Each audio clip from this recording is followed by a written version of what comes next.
പറഞ്ഞ ശരിയാണല്ലോ. നമുക്കൊന്ന് പോയേക്കാം.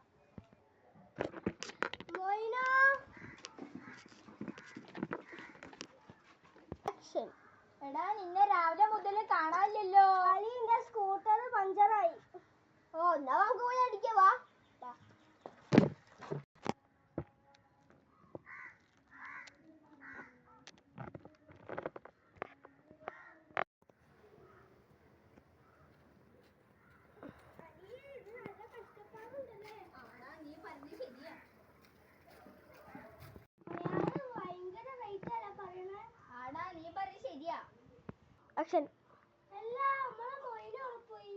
എടാ ഓനതാ ഇപ്പൊ വരാന്ന് പറഞ്ഞു. ഒരു എമർജൻസി ആയിരുന്നു. മിക്കവാറും എമർജൻസി ഒന്നും ഇല്ല. ചിലപ്പോ ഒരാളെ പോയി കിടന്നുറങ്ങിണ്ടാവും.